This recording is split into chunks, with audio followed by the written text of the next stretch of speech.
शांताकारं भुजगशयनं पद्मनाभं सुरेशं विश्वाधारं गगनसदृशं मेघवर्णं शुभांगं लक्ष्मीकान्तं कमलनयनं योगिविरधानगम्यं वंदे विष्णुं भवभयहरं सर्वलोकैकनाथम। ओम विष्णवे नमः। जय श्री राधे कृष्ण।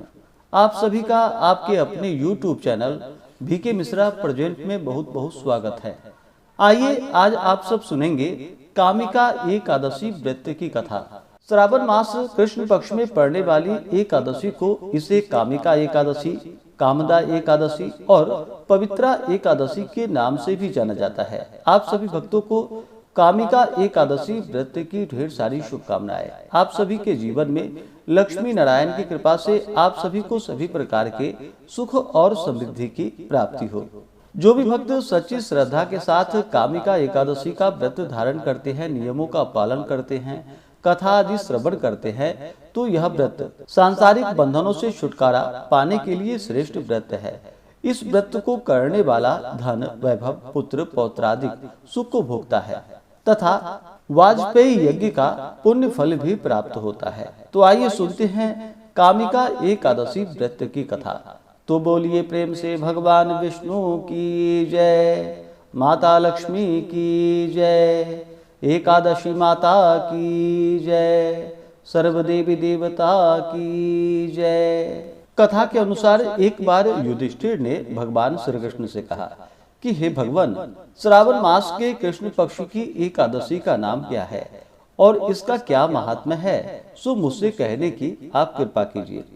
श्री कृष्ण चंद्र जी ने कहा कि हे युधिष्ठिर, मैं सभी पापों से मुक्त होने वाले व्रत की कथा का वर्णन करता हूँ, जिसे पहल जो कि ब्रह्मा जी ने अपने पुत्र नारद जी से कहा था। श्रावण मास के कृष्ण पक्ष की एकादशी का नाम कामिका, कामदा, पवित्र आदि है, जिसका कि केवल महात्म्य सुनने मात्र से वाजपेयी यज्ञ का पुण्य फल प्राप्त होता है।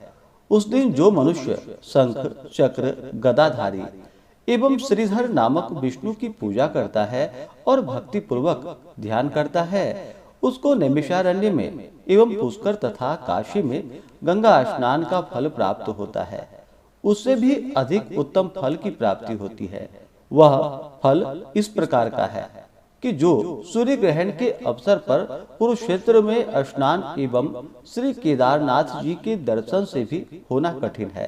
व्यतिपात योग में गंडकी नदी में स्नान करने से एवं सिंहस्थ गुरु में श्री गोदावरी में स्नान करने से उस फल की प्राप्ति नहीं होती जो कि श्री कृष्ण चंद्र जी के पूजन द्वारा प्राप्त होता है। श्रावण मास की एकादशी का व्रत रखना और समुद्र पर्यंत भूमि का दान करना दोनों का फल एक समान है। श्रावण मास में भगवान श्रीधर के पूजन करने से गंधर्व, देव, उरग और पन्नग इत्यादि भी पूजा योग्य होते हैं। अस्तु जो पाप पंक में लिप्त एवं असार रूपी संसार में फंसे हुए हैं, इस प्रकार के मनुष्यों को स्वयं उद्धार के निमित्त एकादशी के दिन अनेकों यत्न पूर्वक व्रत करके श्री भगवान का भक्ति पूर्वक पूजन करना चाहिए। इससे उत्तम पाप मुक्त होने का अन्य कोई व्रत नहीं है।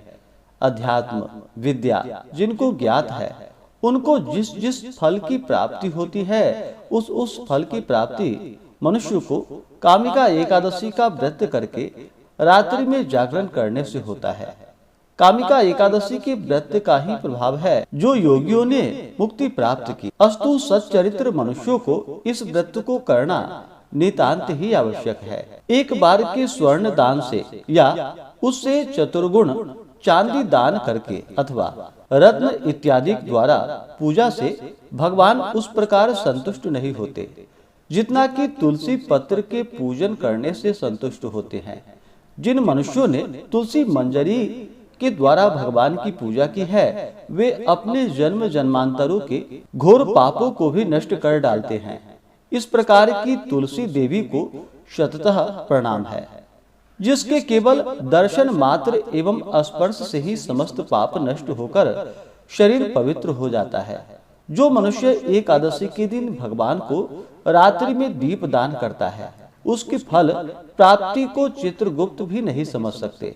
उस दिन जो मनुष्य रात्रि पर्यंत भगवान की प्रतिमा के सम्मुख दीप को जलाया करता है, उसके पितर लोगों को अमृत प्राप्त होता है। घृत एवं तिल से दीपक जलाने वालों को कामिका कामदा के प्रभाव द्वारा स्वर्ग लोक की प्राप्ति होती है। इसलिए इस प्रकार के पाप नाशनी नामक एकादशी का व्रत हर मनुष्य को करना उचित है। इसके प्रभाव से अनेकों प्रकार की हत्याएं अर्थात ब्रह्म हत्या, भ्रूण हत्या आदि के जो महान पातक हैं, वे शीघ्र छूट जाते हैं और विष्णु लोक की प्राप्ति होती है। इसकी कथा के अनुसार एक गांव में एक वीर क्षत्रिय रहता था। एक दिन किसी बात पर उसकी एक ब्राह्मण से हाथापाई हो गई और वह ब्राह्मण मारा गया। अपने हाथों मारे गए ब्राह्मण की क्रिया उस क्षत्रिय ने करनी चाहिए, किंतु पंडितों ने उसको क्रिया में सम्मिलित होने से इनकार कर दिया। उन्होंने क्षत्रिय से कहा कि तुम पर ब्रह्म हत्या का दोष है, पहले प्रायश्चित करो, इस पाप से मुक्त हो, तब तुम्हारे घर भोजन करेंगे।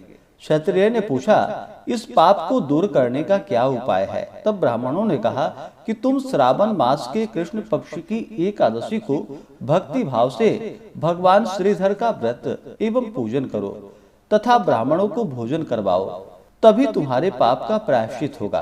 क्षत्रिय ने भक्ति भाव और शुद्ध हृदय से भगवान श्रीधर का व्रत व पूजन किया। शुद्ध मन से प्रायश्चित करने पर रात्रि में भगवान ने उसे दर्शन देकर कहा कि तुम्हारे ब्रह्म हत्या का पाप का निवारण हो गया है, अब तुम उस ब्राह्मण की क्रिया करो। क्षत्रिय ने भगवान के आदेशानुसार ही यह किया और ब्रह्म हत्या के दोष से मुक्त होकर सुखी जीवन व्यतीत कर अंत में विष्णु लोक को चला गया। इस प्रकार जो भी कामिका एकादशी का व्रत धारण करते हैं, उनके सभी प्रकार के पाप और ताप नष्ट हो जाते हैं। तो बोलिए प्रेम से भगवान विष्णु की जय। इस बार कामिका एकादशी का व्रत जो कि 9 अगस्त 2026 दिन रविवार को पड़ा है। सावन मास कृष्ण पक्ष की एकादशी तिथि प्रारंभ समय 8 अगस्त 2026 दिन शनिवार दोपहर 2:01 और एकादशी तिथि की जो समाप्ति है वह 9 अगस्त 2026 दिन रविवार सुबह 11:06 पे एकादशी तिथि की समाप्ति है। तो सूर्योदय व्यापनी के अनुसार सभी भक्तजन जो कि 9 अगस्त 2026 दिन रविवार को सभी भक्त एकादशी का व्रत धारण करेंगे। व्रत पारण के लिए कहा गया है, व्रत का पारण हरिवासर समाप्त होने के बाद और द्वादशी तिथि में ही करनी चाहिए। द्वादशी तिथि का पहला चौथाई हिस्सा हरिवासर का होता है। द्वादशी तिथि प्रारंभ समय 9 अगस्त 2026 दिन रविवार सुबह 11:07 और द्वादशी तिथि की जो समाप्ति है वह 10 अगस्त 2026 दिन सोमवार सुबह 8:02 पे द्वादशी तिथि की समाप्ति है। हरिवासर समाप्त होने का समय जो कि 9 अगस्त 2026 शाम 4:21 पे हरिवासर की समाप्ति है। ऐसे में सभी भक्तजन व्रत का पारण जो कि 10 अगस्त 2026 दिन सोमवार सुबह 5:47 से सुबह 8 बजे तक व्रत का पारण संपन्न कर लेंगे।